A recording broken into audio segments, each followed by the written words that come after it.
بھٹا صاحب کی بات پر کیانی صاحب نے برملا کہا، بابا صاحب حضور جیسی بزرگ ہستیاں اعلیٰ و عرفہ ویژن کے حامل تھیں، انہوں نے آج سے کئی صدیاں قبل ہی ایک دوسرے کی تہذیب و ثقافت سے ہم آہنگی کا درس دیا۔ آج ہماری دنیا میں تو ابھی ایک دوسرے کی ثقافتی پہچان کی پذیرائی کے ابھی فکری اور نظریاتی مخطوطے تیار کیے جا رہے ہیں، صرف تحریری طور پر ایسے منصوبے بنائے جا رہے ہیں۔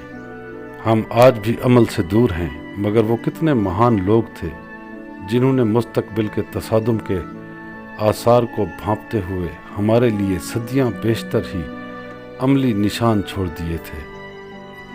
مادھو سائیں نے محبت امیز گفتگو کو آگے بڑھاتے ہوئے کہا، ویسے مجھے اس بات پر زیادہ تو جانکاری نہیں، مگر مجھے اتنا ضرور معلوم ہے کہ بابا صاحب اور آپ کے چاہنے والوں کی محفل میں غیر مذہب اور مختلف تہذیب و ثقافت کے لوگ آ کر سالہ سال بیٹھے رہے۔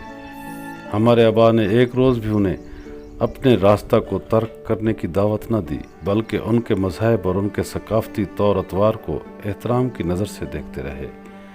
نیز اس بردباری کا نتیجہ ہے کہ لاکھوں لوگوں کو ان ہستیوں نے اپنے دامن سے وابستہ کیا، بلکہ کہتے ہیں کہ اس دور میں بھی آج کی طرح مختلف تہذیبیں بہم متحارب تھیں۔ ہندو، مسلم، بدھ مت، جین مت اور عیسائی ہندوستان میں اپنی اپنی حیثیت کو منوانے کے لیے ایک دوسرے کے مد مقابل تھے۔ ان حالات میں حضرت خواجہ معین الدین چشتی اجمیری سرکار اور پھر حضرت بابا فرید الدین جیسی ہستیاں آگے بڑھیں اور اپنے پیار، محبت اور عالمی بھائی چارے کے فلسفے کے ذریعے لوگوں کے قلوب کو مسخر کرنا شروع کر دیا۔ ان کے طریق میں ایسی لچک اور غیر جانبداریت تھی کہ لوگ بلا اختصاص مذہب و ملت ان کے پروردہ ہونے لگے۔ شاعر مشرق حضرت اقبال ان کی اسی خاصیت کو خراج عقیدت پیش کرتے ہوئے بڑے مان سے کہتے ہیں کہ چشتی نے جس چمن میں محبت کا گیت گایا، میرا وطن وہی ہے، میرا وطن وہی ہے۔ لگتا ہے چشتی محبت کے گیت کی ضرورت آج آگے سے بھی زیادہ بڑھ گئی ہے، کیونکہ جتنا آج ہم غیر یقینی دور میں جی رہے ہیں، اتنی غیر یقینیت ماضی میں کبھی پیدا نہیں ہوئی۔ ہم نے تو سنا ہے، آج ہم نے خود ہی خیر کے سرچشمہ علم کو اپنی سرمایہ دارانہ روایت کے لیے استعمال میں لاتے ہوئے ایسے ایسے مہلک ہتھیار تک کر لیے ہیں جس سے یہ ساری دنیا 6 بار صفحہ ہستی سے مٹائی جا سکتی ہے۔ سرمایہ داریت اندھی آفریت کا نام ہے۔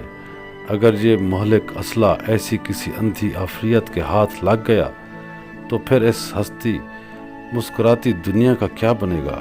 ان مخدوش حالات نے اس خطہ عرضی پر انسان کے مستقبل کو انتہائی نازک موڑ پر لا کھڑا کیا ہے۔ آج انسانیت کو چشتی گیت کی نئے نوازی کی ضرورت آگے سے کہیں واقعی زیادہ ہی ہے۔ ڈاکٹر کیانی اور مظہر صاحب مادھو سائیں کو انتہائی غور سے دیکھ رہے تھے۔ پل بھر کے لیے مادھو سائیں بھی سٹ پٹا گیا، کہیں کوئی بات غیر موضوع تو نہیں ہو گئی تھی، مگر شاید ایسی بات نہ تھی۔ پنجاب یونیورسٹی کے اعلیٰ تعلیم یافتہ یہ افراد مادھو سائیں کی علمی استعداد پر کچھ حیران بھی تھے، مگر مادھو سائیں خود بھی اپنی اس گفتگو پر کچھ مضطرب تھا۔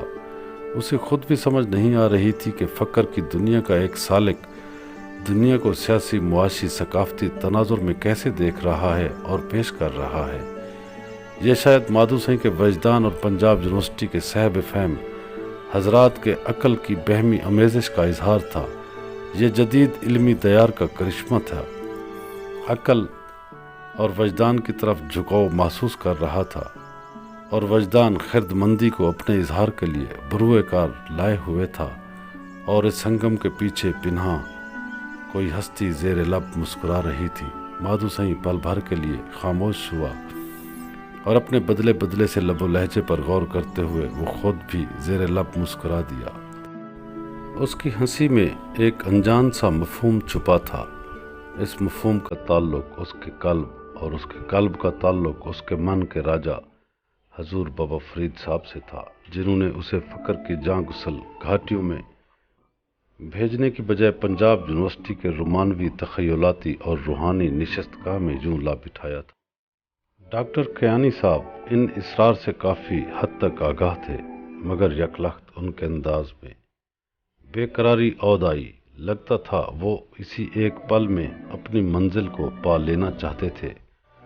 انہوں نے کہا، اب تو سمے کافی بیت گیا ہے، اب بات کے بننے میں دیر نہیں ہونی چاہیے، ہمیں بھی جام بقا کے چند قطرے ملنے چاہیے۔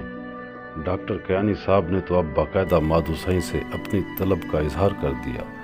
مادھو سائیں نے اس بار انتہائی دل موہ لینے والے انداز میں کہا، کیا معلوم ملن کا سمے آ گیا ہو، کوئی آپ کو آپ سے بھی ہزار ہا گنا زیادہ چاہت سے یاد کر رہا ہو، مجھے اس بندہ بیدام کو بھیجا ہی اس پیغام کی رسانی کے لیے گیا ہو۔ مجھے تو لگتا ہے کہ شاید آپ کی مسافتیں تمام ہونے کو ہیں، بس ایک ذرا پنجاب یونیورسٹی سے دیار فرید میں ایک حاضری و حضوری کی دیر ہے۔ اب یہ آپ پر اور آپ کی طلب پر ہے، چاہے تو آج اسی سمے دیار فرید کی اور بڑھ جائیں، وہاں کوئی آپ سے ملنے اور آپ کی تمناؤں کو سیراب کرنے کا منتظر ہے۔ بس صرف ایک بار دیاوان فرید کی بارگاہ کا قصد کر لیں، وہ تو پہلے ہی انقلاب آفرین بات کہہ چکے ہیں کہ آج ملاؤ شیخا، وہ تو اسی لمحے ملن کا اعلان کیے ہوئے ہیں۔ دیار فرید تو ارضی جنت پیراڈائز آن ارتھ کی طرح اپنے چاہنے والوں کے لیے باہیں پھیلائے ہوئے ہے۔ رنگ روڈ کے پہلو میں راوی کا پانی برفیلی سردی میں جم چکا تھا، کاٹ دار یخ بستہ ہوا ہڈیوں کے گودے میں اتر رہی تھی، دھند نے ہر چیز کو چھپا دیا تھا، گاڑیاں اللہ توکل رینگ رہی تھیں، ڈرائیور اپنی نشستوں سے آگے بڑھ کر اسٹیئرنگ سے جمے ہوئے تھے اور آنکھیں پھیلا پھیلا کر شہرا کو دیکھ رہے تھے۔ لکھو ڈیر ابھی آیا ہی چاہتا تھا۔ مادھو سائیں، مظہر بھٹا، پروفیسر مدثر اور دو دوسرے دوست سیفیہ سلسلہ کے بانی مبانی حضرت سائیں سیف الرحمن سرکار کی زیارت کے لیے ان کے آستان کی طرف جا رہے تھے۔ مادھو سائیں 2-4 روز سے اس ملاقات کا منتظر تھا۔ وہ بزرگ ہستی کے مریدین کے روحانی اثر رسوخ کے قصے کافی سن آیا تھا۔ اس سلسلے کے کئی ارادت مندوں کے قلوب جاری ہوتے ہوئے وہ خود دیکھ چکا تھا، بلکہ اکثر و بیشتر سیفی سلسلے کے مریدین اپنے دوست احباب کی محفلوں میں بیٹھے بیٹھے اپنے مرشدوں کے نام پر ہی مچل اٹھتے اور جذبات آمیزی سے آہیں اور سسکیاں بھرنے لگتے۔ ان باتوں نے مادھو سائیں کے اشتیاق کو کچھ زیادہ ہی ہوا دے دی تھی۔ ایسے لوگوں کے پیران پیر کی زیارت سے وہ بھی مستفیض ہونا چاہتا تھا۔ مادھو خود بھی ایک بہت بڑے دیار سے آیا تھا۔ یہ اس دیار فرید کا فیضان تھا کہ اب اسے ہر رنگ میں اپنے پیا کی پریت چھلکتی نظر آتی، مگر اسے اپنے دیار سے ایک ایسا درس بھی ملا جو دوسری کسی جگہ ڈھونڈنے سے بھی اسے نہ ملا تھا۔ وہ درس تھا ظرف حیدر۔ یہ ظرف حیدر در حقیقت سادگی اور بے عنائی کا اظہار تھا۔ اس رنگ میں سادگی کو فقر کا کمال بتایا گیا تھا۔ مادھو بھی اس سادگی کو فردیت کی تکمیل اور خدائی صفات سے متصف ہونا جانتا تھا۔ سادگی سے ہٹی ہوئی روش کو انانیت کا اظہار سمجھتا تھا۔ یہ سادگی بے انا شفافیت تھی۔ اس شفافیت میں رنگ، نسل، ذات پات، زبان کچھ آڑے نہیں آتا تھا۔ سادگی کو ہر رنگ میں اپنی حیت بدلنے کی قوت کمال حاصل ہے۔ گویا یہ سادگی خدا کا مظہر تھی، اور اس مظہر کا سادہ ترین اظہار وہ اپنے آقا من حضرت بابا فرید الدین سرکار کی آخری رحم گاہ سے لے کر آیا تھا، جنہوں نے اس دنیا سے جانے کے باوجود بھی اپنی پیدائشی سادگی اور شفافیت کا دامن نہ چھوڑا۔ ان کی سادگی کا تو یہ علم تھا کہ یاد حق سے وصل کے وقت آپ کی تربت کے لیے کچی اینٹیں اور کفن مبارک کے لیے ایک اضافی چادر تک نہ تھی۔ محبوب برحق صلی اللہ علیہ وآلہ وسلم کے اصحاب میں سے یہ وطیرہ حضرت ابو ذر غفاری کا رہا۔ فریدی جماعت خانے کی دیوار گرا کر آپ کی تربت تیار کی گئی اور آپ کے جانثار خلیفہ حضرت سید بدر الدین اسحاق بخاری سرکار نے اپنے سر کی چادر کا کفن تیار کیا اور یوں تجہیز و تکفین کا اہتمام کیا گیا، اور پھر زمین کی گود میں سمانے کے باوجود مزار کی سادگی کا پورا خیال رکھا گیا۔ آج بھی لگتا ہے کہ جیسے خدا کے صفات کی جیسی شفافیت کے حامل حضرت بابا فرید الدین سرکار ننگی زمین پر محو آرام ہوں۔ آپ کی تربت زمین کے برابر ہے۔ حاضری کے دوران تھوڑی سی بے توجہی سے زائرین کے قدم بھی تربت مبارک سے مس ہونے لگتے تھے۔ آپ کی یہ سادگی حالات کی تنگی کا نتیجہ نہ تھی، بلکہ یہ رنگ آپ نے خود ہی پسند کیا۔ حالانکہ آپ کے عقد میں سلطان الہند غیاث الدین بلبن کی بیٹی تھی، مگر ہندوستان کے شہنشاہ کے اثرات کو اپنے اہل خانہ اور جماعت خانہ میں بال برابر بھی آپ نے اثر انداز نہ ہونے دیا۔ اب ایسی سادگی اور سچائی کی حامل ہستی کو بارگاہ حق میں کیسی مقبولیت حاصل ہوئی ہوگی۔ یہ اسی مقبولیت اور پسندیدگی کا انعام ہے کہ آپ کے وصل کے صدیوں بعد بھی لوگ آپ کی درگاہ سے ملحقہ بہشتی دروازے سے گزرنے کے لیے گھنٹوں انتظار کرتے ہیں، اس دھکم پیل کو سہ کر اپنی بے عنائی کا اظہار کرتے ہیں۔ آپ کی سادگی نے آپ کو فقر کی دنیا کا بے تاج بادشاہ بنا دیا۔ آپ کے روحانی اثر پذیری کو دیکھتے ہوئے ایک بار آپ کے غلام حضرت سید نظام الدین اولیاء محبوب الہی سرکار نے بارگاہ حق میں عرض کی، اے میرے مالک، میرے مرشد کا تیری بارگاہ میں کیا مقام ہے؟ کہتے ہیں کہ نظام بابا کو ندائے حق سنائی دی، فرید تو ہماری لوح کا قلم ہے۔ لوح کا قلم روحانیت کی دنیا میں مالک و خالق کی رضا کا نام ہے۔ فرید رضا الہی ہیں، فرید کی رضا رب کی رضا ہے۔ سادگی کے ایسے پرتو دیار سے آنے والے اب کوئی شہکار دیکھ کر بھی کیا متاثر ہو سکتے تھے؟ شہکار اظہار کی نمائندگی تھا، ایک پل میں جل کر بجھنے والی شمع کی لو تھا، اور سادگی تو اس شمع کو ہر آن فروزاں رکھنے والی قوت محرکہ کا نام تھا۔ گاڑی رنگ روڈ پر لگی گاڑیوں کے درمیان جا کر رک گئی۔ مادھو سائیں اپنے رفقا کے ساتھ نشست سے نیچے اترا اور مظہر بھٹا صاحب کی قیادت میں وہ سیفیہ سلسلے کے آستان کے مرکزی دروازے کی طرف بڑھے۔ بڑی بڑی سفید دستار والے لوگ آستان کے چار اطراف پروانوں کی طرح منڈلا رہے تھے۔ ان پر ایک عجیب سی سرمستی چھائی تھی۔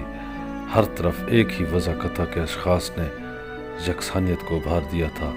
مظہر بھٹا صاحب گیٹ میں جا کر رک گئے اور اپنے پیچھے مادھو سائیں اور دیگر رفقا کو اندر آنے کی دعوت دی۔ حالات کی نزاکت کے پیش نظر ایک گن مین زائرین کی تلاشی لے رہا تھا۔ اس مرحلے سے گزر کر آستان میں وہ سب پہنچے۔ مختلف علاقوں سے آئے ہوئے عقیدت مند بڑی تیزی سے مسجد کے مرکزی ہال کی طرف لپک رہے تھے۔ انہیں بتایا گیا تھا کہ حضرت سیف الرحمن صاحب ہال میں متمکن ہیں اور عقیدت مند بڑی وارفتگی سے ان کے دیدار کے لیے قطار اندر قطار آگے بڑھ رہے تھے۔ ہال ہزاروں مریدین سے کچا کچ بھرا تھا۔ محراب کے عین سامنے کرسی پر ایک ضعیف العمر بزرگ متمکن تھے۔ ان کے دائیں بائیں خلفاء خاص ایک قطار میں بیٹھے تھے اور دیگر زائرین اپنے دادا مرشد کی طرف رخ کر کے منہ سے آہیں اور سسکیاں نکال کر اپنی عقیدت کا اظہار کر رہے تھے۔ حال میں ایک طرف بھٹا صاحب کے مرشد جناب ڈوگر صاحب ذرا ہٹ کے بیٹھے تھے۔ مظہر بھٹا صاحب نے اپنے مہمانوں کی آمد کے متعلق انہیں پہلے ہی گزارش کر دی تھی۔ وہ مہمانوں کو اپنی صحبت سے نوازنے کے لیے اپنے مرشد میاں صاحب راوی ریان والوں کے ہمراہ بیٹھنے کی بجائے قدرے ہٹ کر بیٹھے۔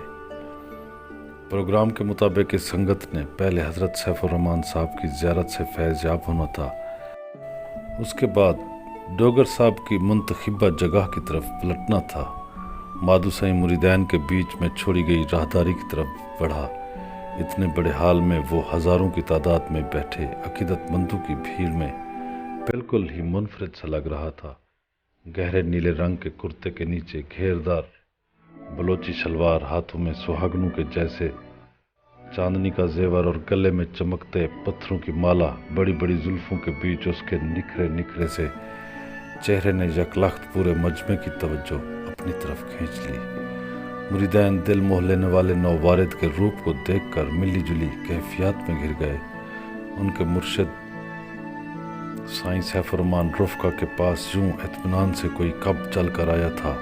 نووارد کے اندر کوئی الوہی سی کشش ضرور تھی، ورنہ یوں اسے اس روپ میں ان کے مرشد کے سامنے پیش ہونے کی اجازت ہی نہ تھی۔ حضرت سیف الرحمن صاحب تو غیر شرعی وضع قطع کے حامل لوگوں کو اپنی محفل میں ہی نہیں آنے دیتے تھے، مگر یہ کیا ماجرا پیش آ گیا۔ سب کی نظریں ایک منفرد روپ کے حامل نوجوان پر لگی تھیں۔ وہاں پر موجود بیشتر لوگوں کے دلوں میں نوجوان درویش کے لیے محبت و الفت کے جذبات پھوٹ رہے تھے۔ ان کے دل سے دعائیں نکل رہی تھیں کہ انہیں ان کے اس روپ کی وجہ سے ملاقات سے ہی نہ روک دیا جائے۔ وہ نوجوان کو اپنی ہی جماعت کے خوبصورت مستقبل کے روپ میں دیکھ رہے تھے۔ مادھو سائیں انداز دل ربائی سے آگے ہی آگے بڑھا، مگر وہ بھی بیچ میں ہی تھا کہ ایک قدرے جذباتی عقیدت مند نے اسے روک لیا اور اسے الٹے پاؤں واپس جانے کے لیے کہا۔ مادھو سائیں کی نگاہیں نیچے جھکی تھیں۔ اس رکاوٹ پر وہ پل بھر کے لیے محفل سے محو ہو گیا۔ اس کا ذہن فوری طور پر اپنے آقا حضرت بابا فرید الدین سرکار کی بارگاہ کی طرف سب کے گام ہوا، اور وہ خود کو حضرت بابا فرید الدین سرکار کے زینہ میں سجدہ ریزی کی حالت میں بیٹھا محسوس کرتا رہا۔ اس کی جبین نیاز زہد الانبیاء حضرت بابا فرید الدین مسعود گنج شکر سرکار کی چوکٹ مبارک پر ٹکی، اور پھر ایستگی میں سر بلند ہوا تو وہ دوبارہ سیفی سلسلہ کی محفل میں لوٹ آیا۔ اس کی نگاہیں راہ روکنے والے شخص کے ساتھ کھڑے اس کے رفیق پر پڑیں۔ اس نے اپنی جگہ یک لخت چھوڑ دی اور اپنے ساتھی کو سمجھانے کے سے انداز میں کہا، آپ ان کی راہ کیوں روکتے ہیں؟ انہیں سیف الرحمن سرکار کی طرف جانے دیں۔ انہی الفاظ کے ساتھ ہی راہ روکنے والے شخص نے راستہ چھوڑ دیا، اور مادھو سائیں ہموار قدم اٹھاتا انتہائی متانت سے آگے بڑھا۔ نگاہوں کا ایک ریلا اچانک اس کی طرف بڑھا۔ حضرت سیف الرحمن صاحب نے اور ان کے درمیان میں چند قدموں کا فاصلہ رہ گیا۔ سیفی سلسلے کے مریدین اور خلفاء نے اپنی اپنی نگاہیں مادھو سائیں پر مرکوز کر دی اور انتہائی انہماک سے اس پر توجہ کرنی شروع کر دی۔ عام حالات میں تو ان کی یہ روحانی توجہ چند لمحوں میں لوگوں کے دلوں کی دھڑکن کو بے ترتیب کر دیتی تھی، مگر مادھو سائیں پر نہ جانے کیوں ان کی نگاہوں کا جادو نہ چل رہا تھا۔ انہیں اس بات کی سمجھ نہ آئی۔ انہوں نے بھی زیادہ تردد نہ کیا، بلکہ نووارد کی اپنے مرشد سے ملاقات کے منظر کو غور سے دیکھنا شروع کر دیا۔ انہیں وثوق تھا کہ ان کے مرشد کی ایک ہی نظر میں نووارد خوبروس جواں سال درویش کو پگھلا کر رکھ دیں گے، اور اب سب کے سامنے ہی نووارد کا رقص سے بسمل شروع ہو جائے گا۔ مادھو سائیں لمحہ بہ لمحہ صاحب محفل حضرت سیف الرحمن صاحب کے قریب ہو رہا تھا۔ مادھو نے ایک بار پھر نظر بھر کے صاحب محفل کی طرف دیکھا۔ سرخ ریشم سفید رنگت اور گہری آنکھوں میں انتہائی درجے کی چمک اسے نظر آئی۔ وجیح بزرگ کی نظروں کی مقناطیسیت کی لہریں یک لخت مادھو کے کل پر پڑیں۔ اس پرفسوں ماحول اور اوپر سے اتنے روحانی تصرفات کے حامل بزرگ حضرت سیف الرحمن صاحب کی تپش دید نے مادھو سائیں پہ بادستور نظریں جمائے رکھی، مگر مادھو سائیں پرسکون ہی رہا۔ اس کے لبوں پر ایک معصوم سی مسکراہٹ آ کر معدوم ہو گئی۔ اس مخفی ہنسی کو صاحب محفل نے بھی بھانپ لیا تھا۔ وہ بھی زیر لب مسکرا دیے، اور کچھ دیر بعد نہ جانے کیوں ان کی ہنسی مزید گہری ہو گئی۔ سیفی سلسلے کے مریدین حیران و پریشان تھے۔ انہوں نے تو اپنے پیران پیر کے پرجلال لبوں پر بہت کم ہی ہنسی دیکھی تھی۔ انہیں تو ہر سمے جلال کی تمازت ہی ان کے چہرے پر نظر آئی تھی۔ یہ آخر کیا بات ہو گئی؟ ایک بے شرح حلیہ والے جوان کو دیکھ کر وہ جلال میں آنے کی بجائے سراپائے جمال کیوں بن گئے تھے؟ مادھو سائیں نے آگے بڑھ کر محبت سے حضرت سیف الرحمن صاحب کے دست پر بوسہ ثبت کیا اور انہیں نظر میں کچھ روپے پیش کیے۔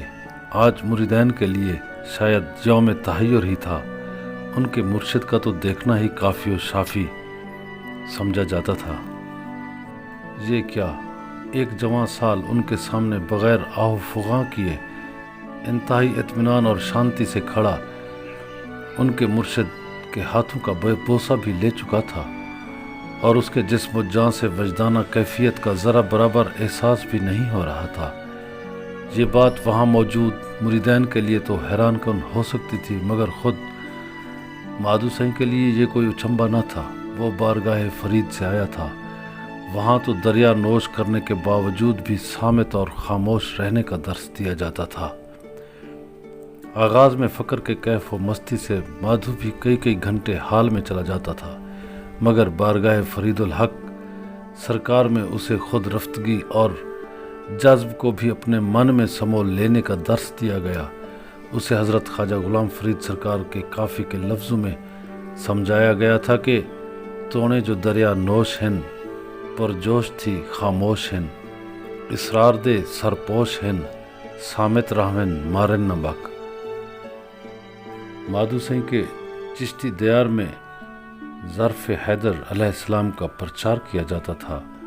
وحدت کے دریا نوش کرنے کے باوجود خاموش رہنا، اسرار کے سرپوش ہونے کے باوجود بے اظہار رہنا، ربوبیت کے مظہر وجہ اللہ یعنی اللہ کریم کے چہرے والے کہلوانے کے باوجود بھی سادگی کو اوڑھنا بچھونا بنائے رکھنا اس کے آباء کی تعلیمات کا حاصل تھا۔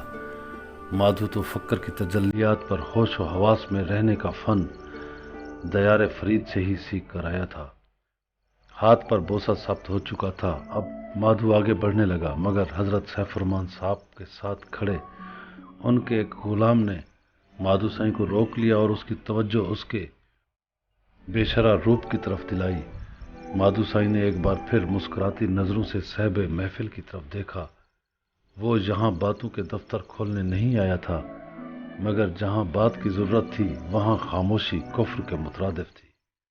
مادھو سائیں نے محبت بھرے انداز میں اعتراض کرنے والے شخص کی بات کا جواب من ہی من میں خود کلامی کے انداز میں دیتے ہوئے کہا، لگتا ہے آپ کی یہ محفل صرف آپ کے جیسے وضاقتہ والے لوگوں کے لیے ہی خاص ہے۔